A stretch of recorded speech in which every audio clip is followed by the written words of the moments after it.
All right, so it's Lola and Robby.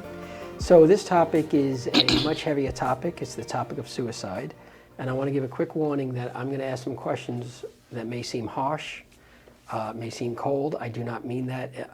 That's some of the questions I have, I believe a lot of people have when it comes to suicide. Absolutely. And I will say this also. When I was younger, I heard about suicide. And it usually was someone famous or whatever. And now at this age, I know one person personally, a friend of mine took his own life years ago, and I have two people that I know that they had someone very close to them took the end, and then you hear about this, and it's people you had no. My friend, I had no clue, Really? no clue, and that's I also want to make sure we talk about that because the first thing you do is you feel a little guilty. How did I not know? If I would have known, what could I have done?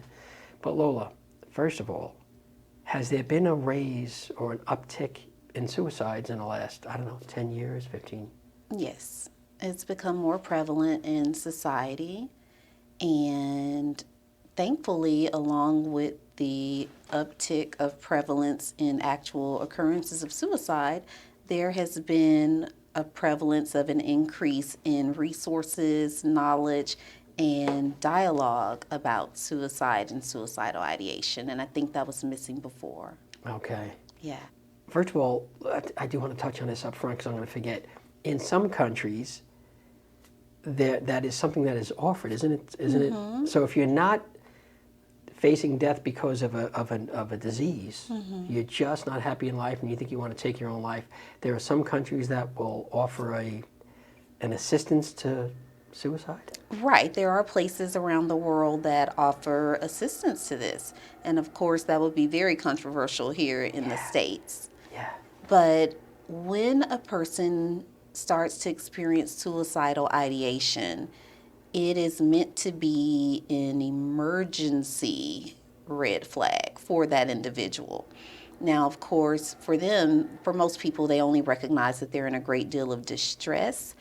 But what suicidal ideation indicates is that the distress is so great that you are to a breaking point where you really want significant change.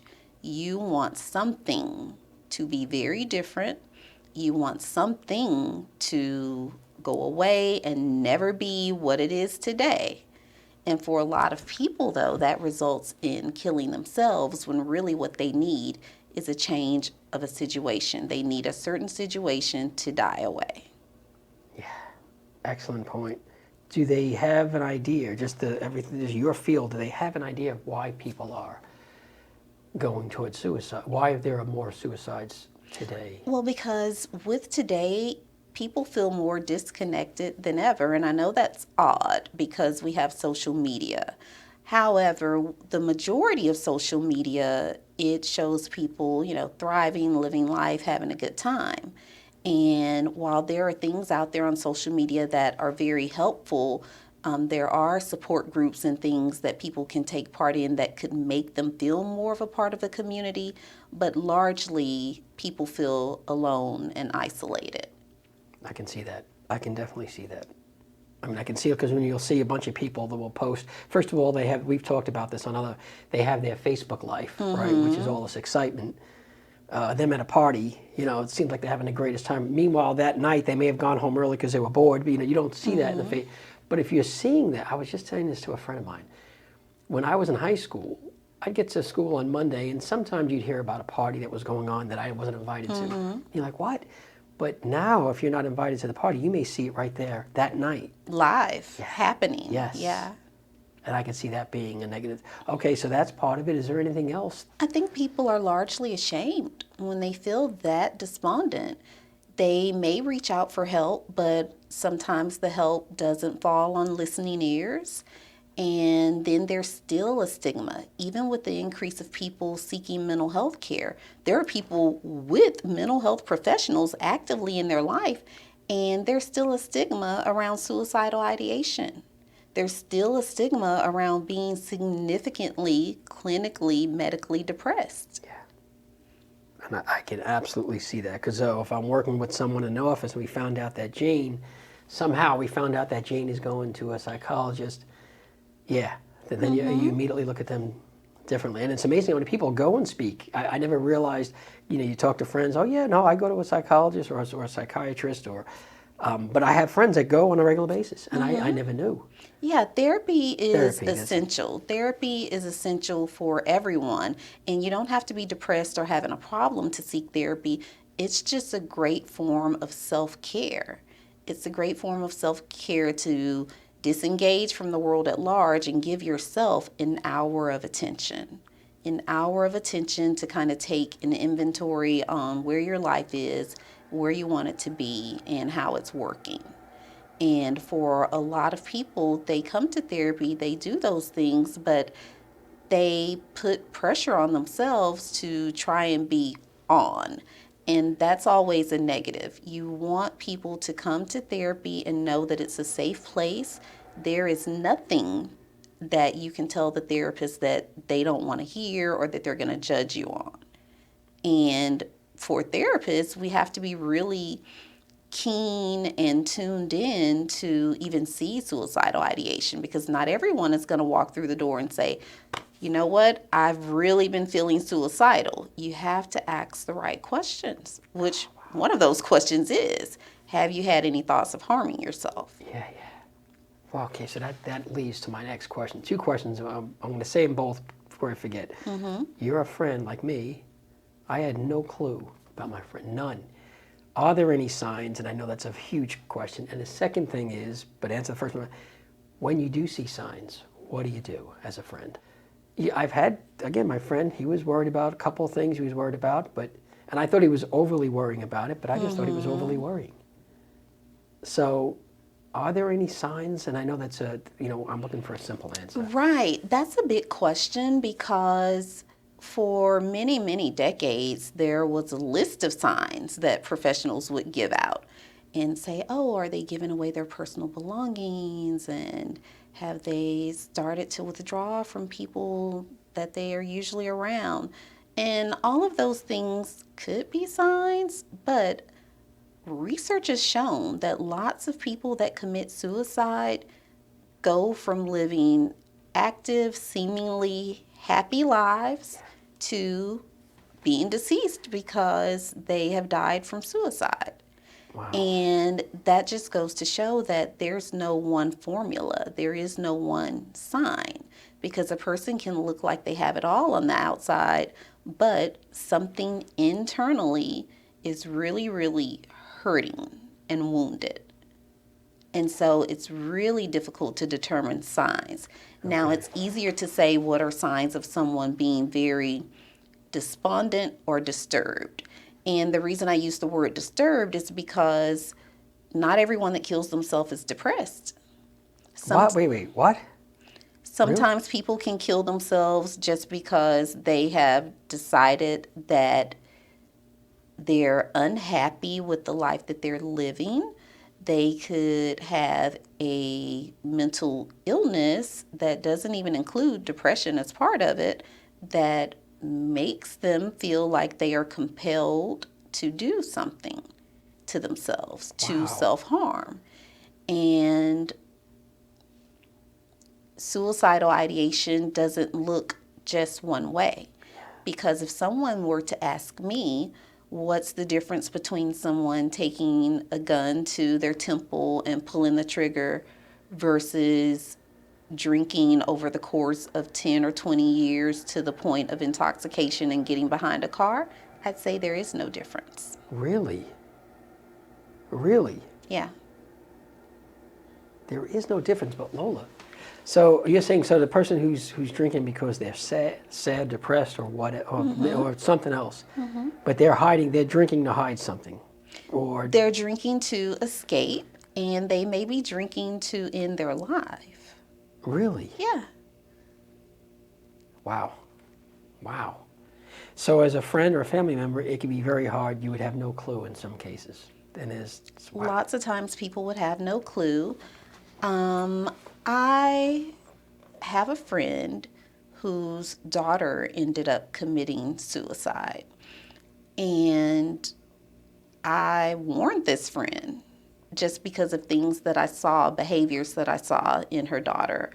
And she's like, no, she doesn't want to hurt herself. And I was like, I know you think that, but this is what I'm seeing and this is what I'm telling you. She may not actively take drugs and overdose, or she may not cut her wrists, but the risky behavior she's engaging in, and just long story short, this is a person that had a chronic illness. They were diabetic, juvenile diabetes, Okay. which for young people, that's really, really tough. Whenever you talk about chronic illness and people in their youth, it's incredibly hard on them. So I think that's something that parents really need to be attentive to, because it's hard for a kid to not feel normal. Okay. And feel like their peers. And so her daughter was a young woman coming of age and had started to miss her medication.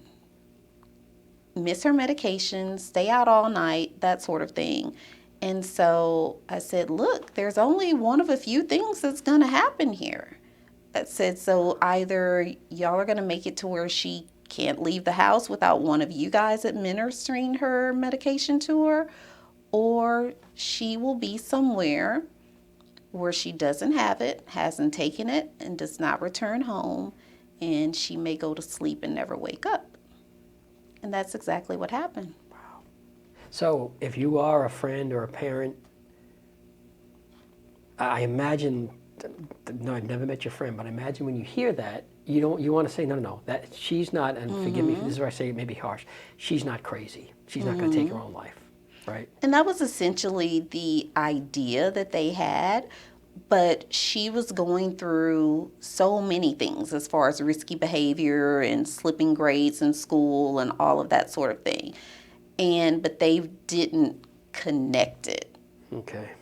And because I'm a therapist, I felt compelled as a friend to say, hey, I think it's cause for attention, and I've known y'all a while, and she seems really sad. She seems sad about, having diabetes. She seems sad about being different than other people, and she just wants for this to not be the case. Yeah. And I know for a lot of people that doesn't sound like suicide, but essentially, if you know that something's keeping you alive and you opt to not take it, that's a decision you've made that you want to die. That's a good point. All right, so let's talk about if you saw that, again, you're a professional, but let's say the average person does see that. They see something, or they hear that their daughter, or that says, I don't know if I want to live anymore. Mm-hmm. What do you do as a friend or as a family member? What do? You try and offer support, obviously. You try and offer support, and we have to get really comfortable talking to the people we care about things that we see that concern us. And it can't always just be sadness. What if the person is close to you seems hostile all the time, or erratic, or impulsive? Anything that has to do with mood is very significant, because mood instability is a signal that there's either something wrong intrinsically, or there could be situational or environmental factors that are contributing to the mood instability. So definitely call a person out on that if you see it.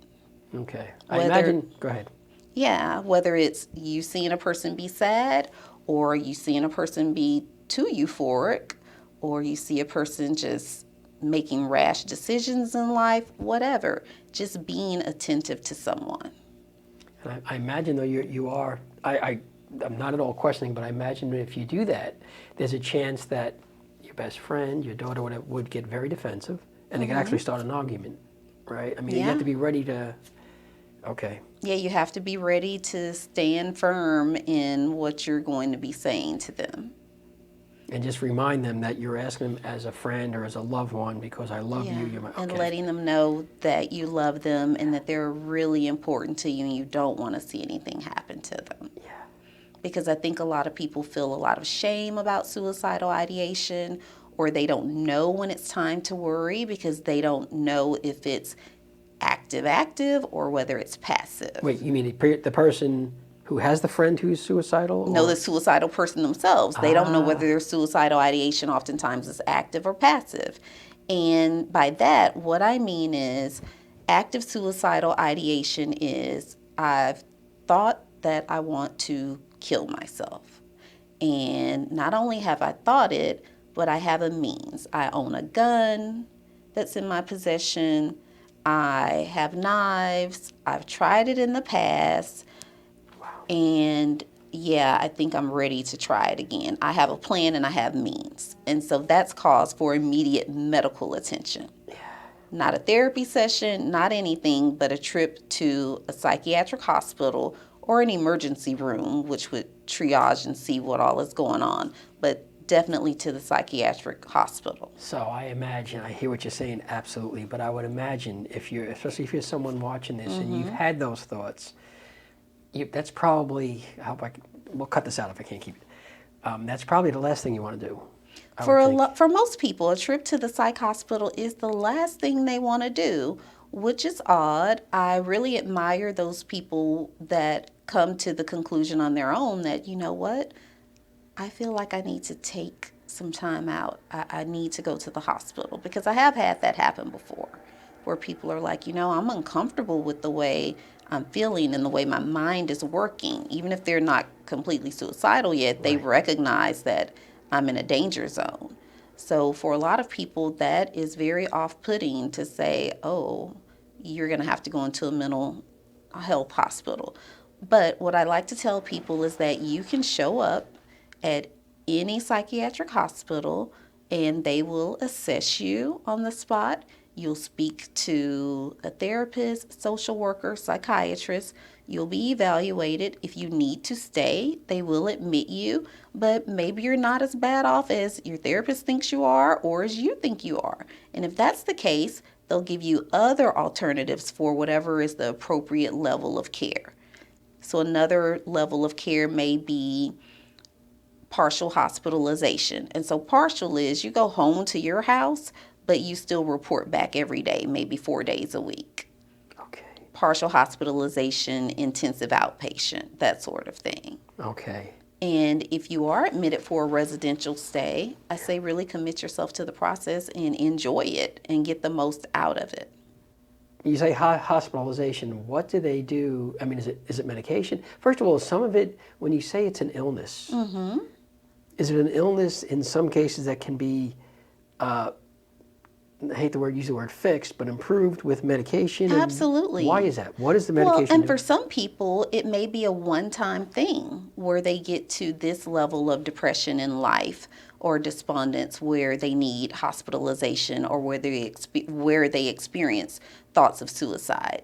For some people, that's going to be a one-time thing. For many others, it's going to be a way of life. For someone with major depressive disorder and a history of self-harm, that may be a person that has to be on medication for the duration of their lifetime, but that's okay.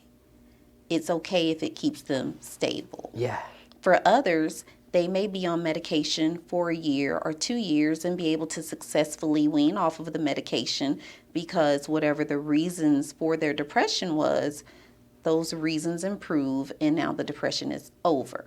Okay. But that's someone that is not clinically or medically or chemically depressed, because that's all about the brain. Yeah, you say chemically. So, and that's important for people to understand. If you are feeling this way, or if you have a friend who is going through something, because it's very easy for us to say, and I can say it can come very harsh, that guy has all the money, he's got plenty of money, he's got a great job, great wife. How is this guy depressed? You know, just get off your ass, and which that's how we look at it. But we don't. If you have a chemical imbalance in your brain, right? There's nothing. They can't help it. Yes. Okay. And that's what people say over and over again. That's the number one frustration, especially for people that quote unquote seem to have it all, is that people around them are not taking their depression serious. Yeah. They're like, people look at my life and think I can't be depressed. If I could help feeling this way, I wouldn't feel this way.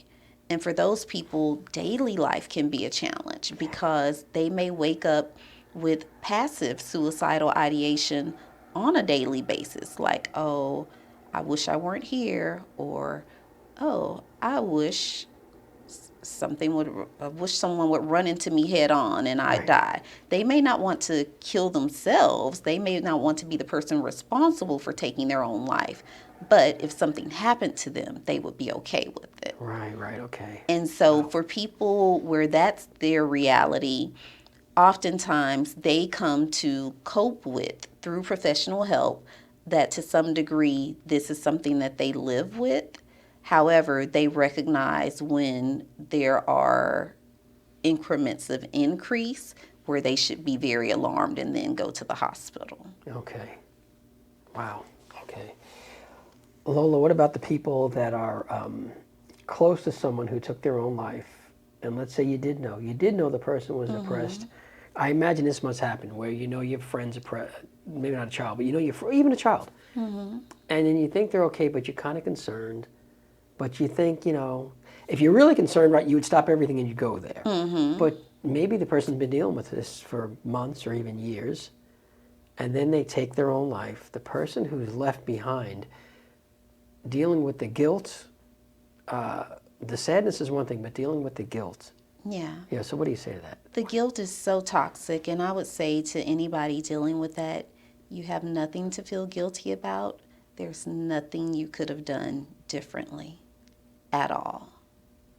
Once that decision has been made, it's out of anyone else's hands. And I know people don't like to feel helpless in that regard, but it's the truth. And so guilting yourself is not going to help the situation. All you can do is try to raise awareness. When you're able and ready, find your voice and talk about your loved one, talk about their struggle, and try and make a difference in the life of anybody else who's out there that it could possibly make a difference to. It's devastating for some families. Yeah. All right, so what about people who your friend comes to you, or let's put it this way, your friend tells you, because friends that are close will open up and say, listen, Lola, I just want you to know I am on depressing medication for depression, because they'll open up. As the person who's hearing it, a lot of times we're surprised, right? We're like, why you? Why do you need it? Which is probably the wrong reaction, right? What do you say? But if it's respectful curiosity, it's okay to say, well, what made you feel like you needed that? Okay. Again, because I'm thinking about that person wanting to feel accepted and not wanting to be viewed as crazy. I mean, I don't know how else to put that. Right. Oh, and to go back to the question you brought up about what about your job, this, that, and the Yes. that's a real concern for people and for no good reason. None whatsoever. What's your job going to say about you if you are a person living with HIV or herpes? They aren't going to know. And so the same thing applies to mental health. How would they know? Okay, so if you're missing, it's great. So you go there, I go there tonight, and they're going to say, Rob, you need to be, I may be there for a week. What do they tell the job? What happens at that point? Right, and so the steps that happen then would be leave of absence. And all your employer needs to know is that a healthcare professional is recommended time off from work. And then what happens from there is that paperwork is generated. It goes to your therapist, your psychiatrist, your psychologist, whomever. Okay. Same way if you have a child that has a broken leg that you're going to have to be at home with for 4 weeks taken care of. Same paperwork goes into effect, and you're off from work. But your direct manager, supervisor, anyone, they should not be finding out what's going on unless you tell them. And that's because that's a privacy violation. Privacy violation. What would you recommend? Again, these are just real life questions, Lola. So I'm gone for a month. Now they say, hey, Rob, you ready to go back to work? I go back to work. Everyone's going to ask me, man, where have you been? What do you want to say? Yeah, that's okay. I have no idea, but that's your point. It's up to you. Okay. Yeah. It's completely up to you. Since it's a workplace environment, I would say you just tell people I was away for personal reasons. And if there are people at work that you're really close to, chances are maybe you've already reached out to them while you're out and they know what's going on. Oh, that's a good point. I do want to tell people too that an important resource for them to be able to utilize, it's called EAP, Employee Assistance Program. Most companies have these benefits.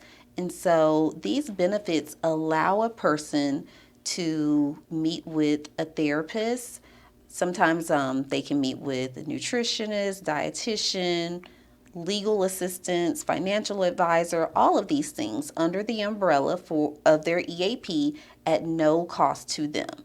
It's a benefit that employers offer. It renews on a yearly basis, and it's the kind of thing that you have and you should utilize. Now, with that being said, employee assistance programs, psychotherapy, and counseling, these are for short-term issues that can be solution focused. So some help is better than none. Right. So I would say definitely utilize those.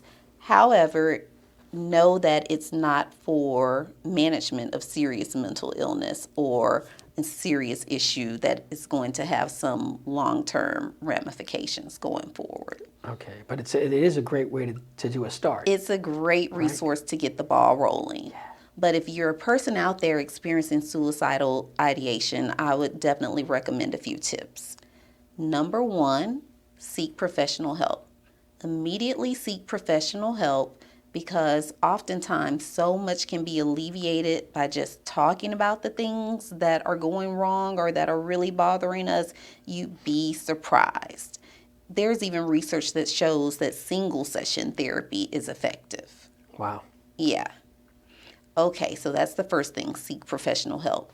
And number two, secondly, you want to engage in self-care. So by engaging in self-care, that means things that you are able to control, go ahead and start to focus on those things. Focus on trying to tidy up your surroundings. And I know that sounds really weird and ridiculous to some degree, because if people are suicidal, you're like, what difference could that make? Things that can be easily accomplished can do a lot for the psyche and the spirit. And so just taking inventory of your surroundings and tidying up your home or your room, that can make a difference. And writing down your feelings, journaling, engaging in that sort of thing, that is incredible self-care. Really? And nowadays, they have so many magnificent journals out there. They have journals that can be shared between two individuals. So like if you and I want to share a journal together, I'd have one half of it, you'd have the back half, and we would trade back and forth each week, and then we could read what the other person has Really? written if we wanted to, and then talk about things with each other. So it's a way of people really connecting in a world where so many things pull demands on our time. And so that's a good form of self-care too. Excellent. Yeah. Okay. Going for a walk, just getting out of your head and getting into some surroundings that are serene or beautiful. So whether it's at a park, the zoo, a botanical garden, any of those things. Those are the sorts of things that feed the soul. And so for someone that's experiencing suicidal ideation, it is essential to awaken the soul and try and find fuel for living from other sources. Wow. Okay. Okay. Excellent. Number three, develop a support system. That's really important. Now you may say, well, I confided in someone that I'm thinking of killing myself and they weren't very supportive at all. That's okay. You can join an online support forum, call the suicide hotline. That's really effective.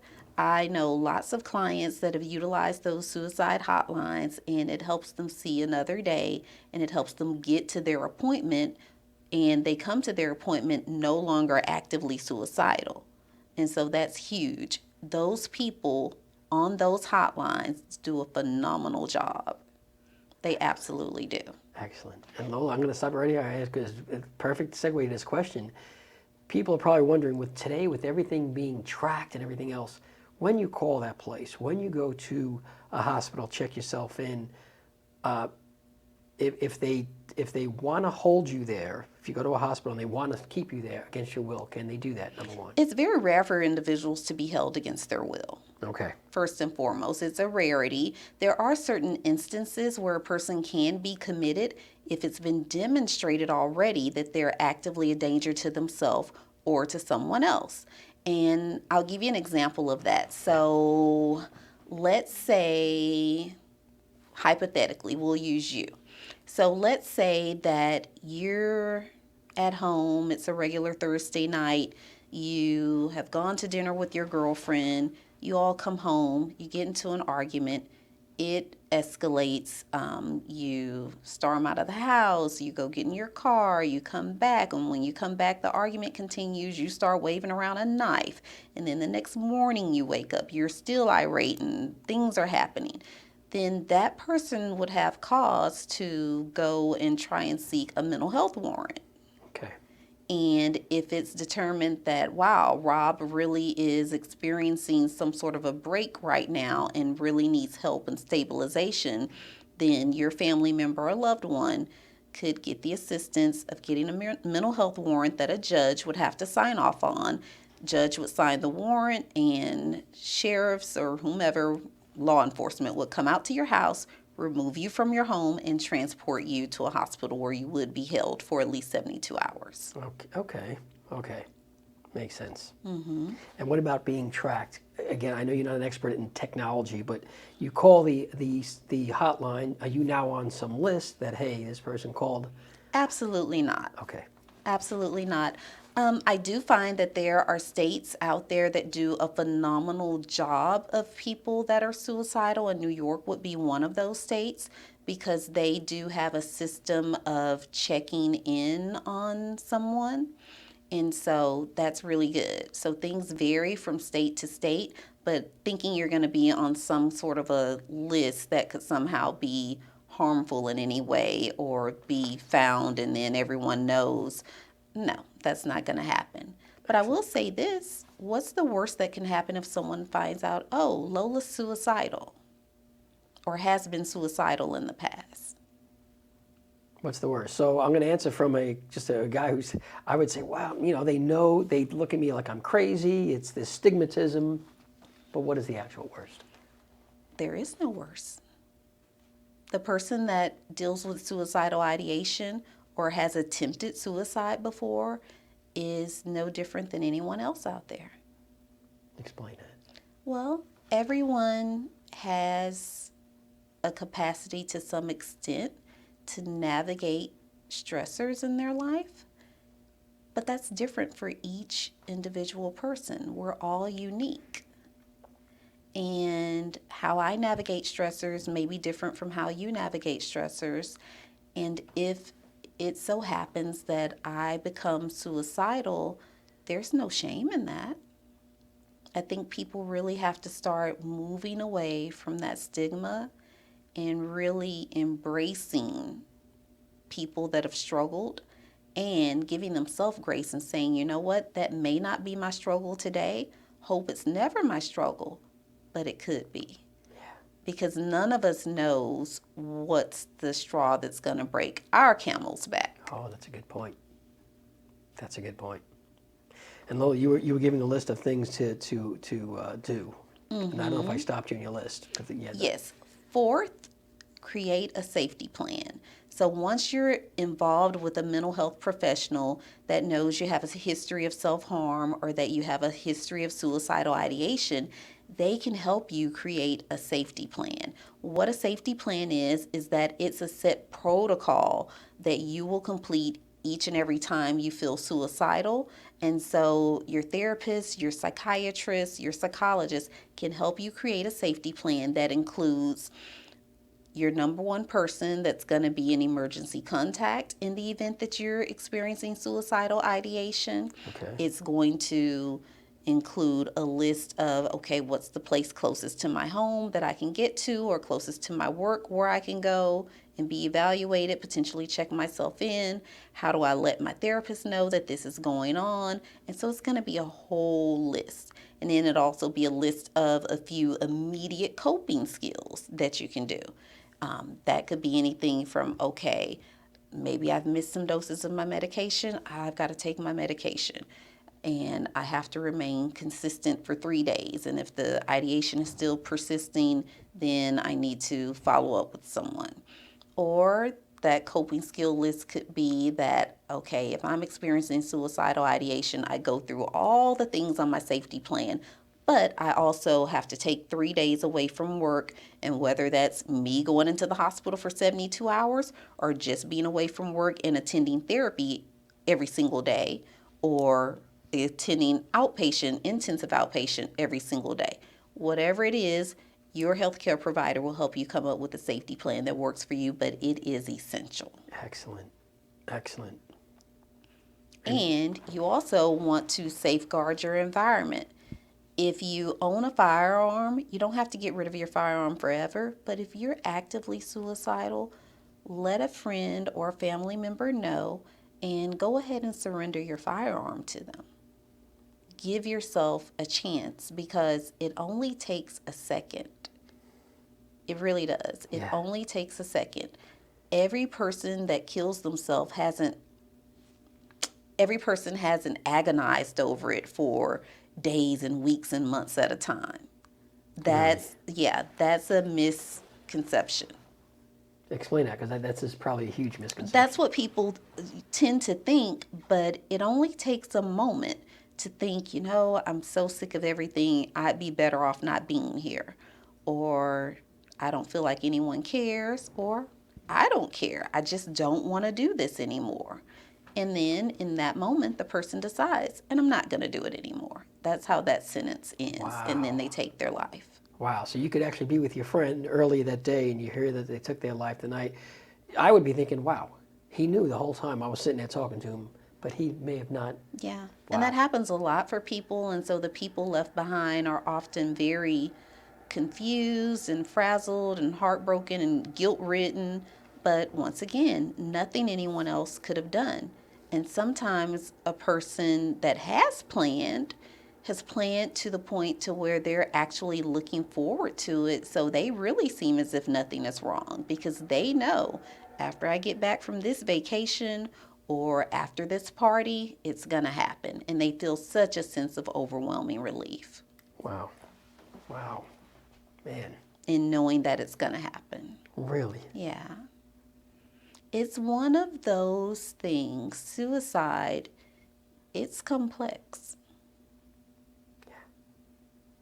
In end-of-life care, there's a such thing as dying with dignity, and I think that links directly to living with dignity. And for the person that's actively suicidal, I think they feel really injured.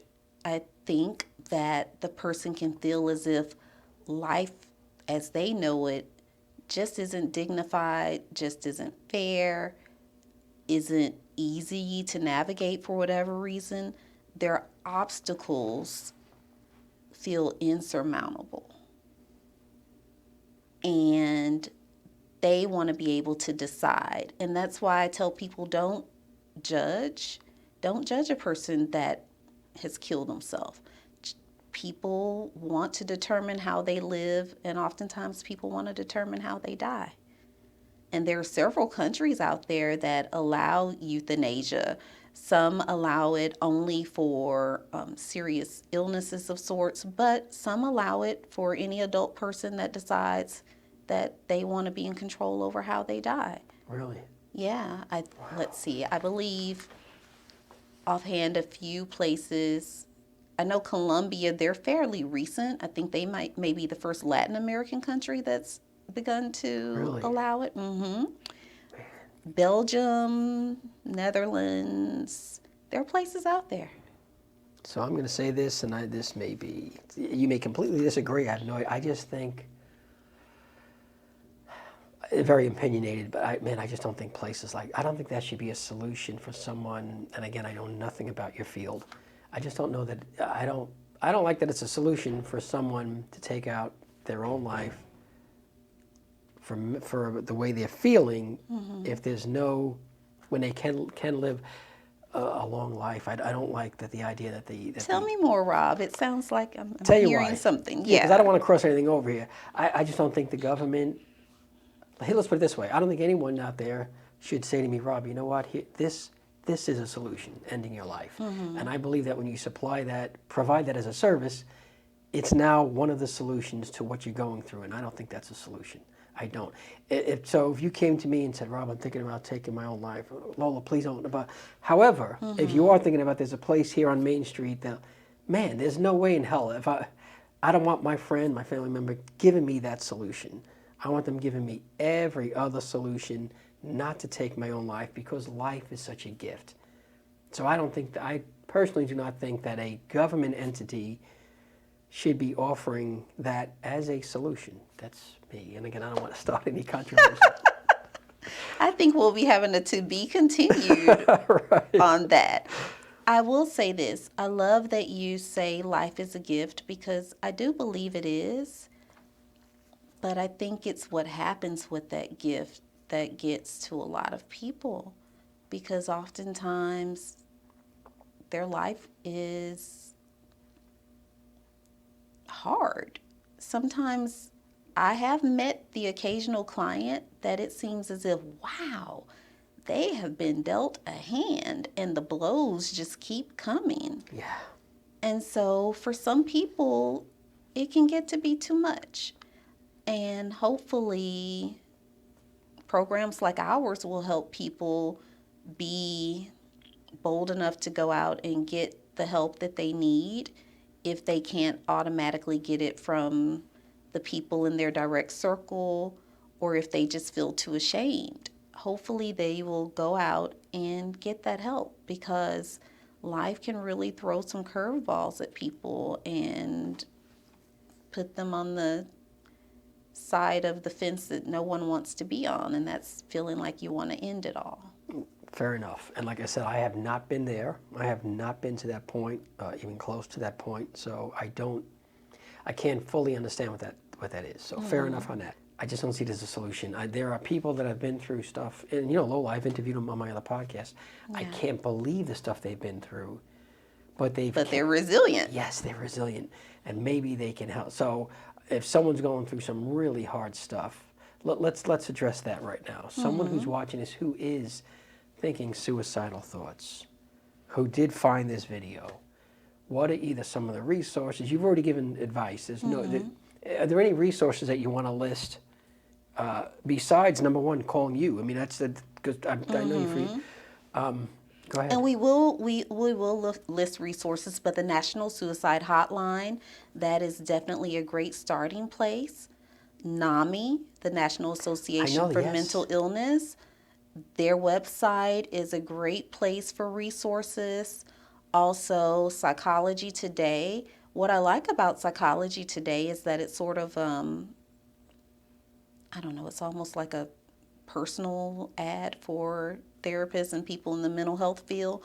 And for a lot of people, it's very comforting, because they can just go through and read the profiles of all the mental health professionals, and you wouldn't believe it, but I'm only saying this because it's what I know for a fact.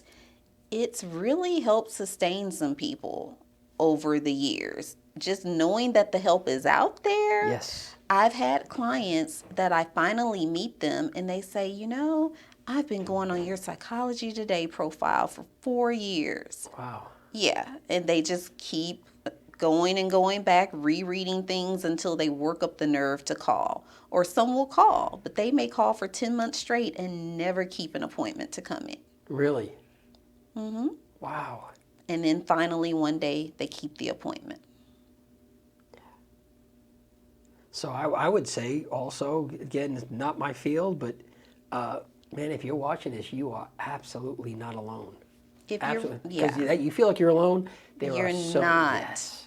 If you're watching this, know that you're not alone, and know that just one more day where you decide to get up and just make a phone call or send an email to someone that can help. Contact a professional. I promise. One day. That's it. Just give yourself one more day. Make an appointment.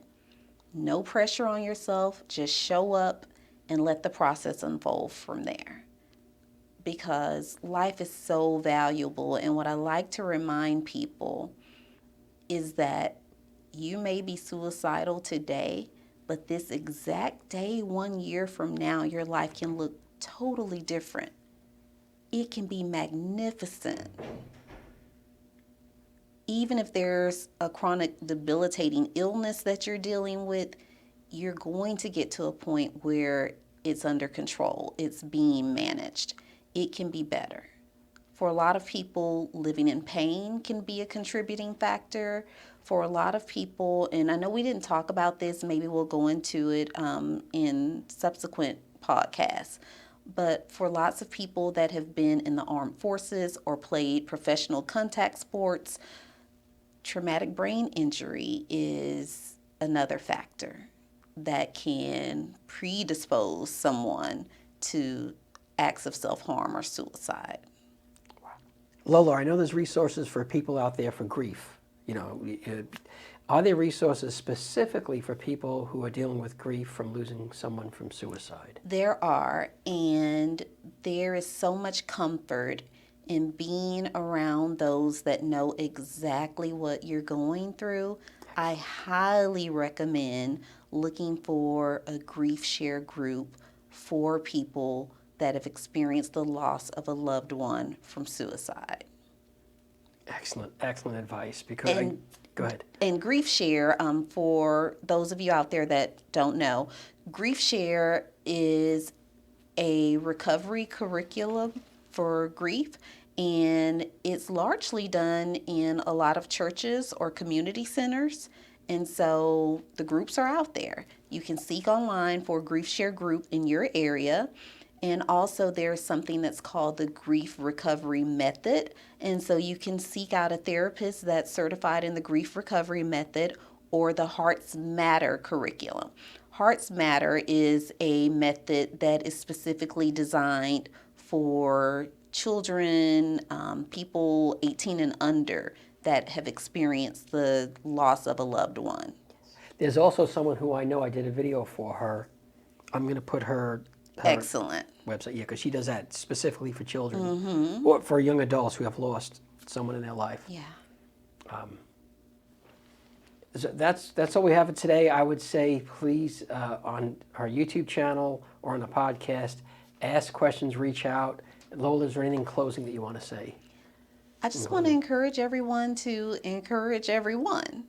If we all join together and encourage one another, keep each other uplifted, things are going to get a lot better. And I know that as a mental health professional, I've made a personal vow to really, really be active in talking about suicide, suicidal ideation, and everything that goes along with it, because I want people out there to know that help is available. I want families to know that have lost a loved one to suicide, it was not your fault.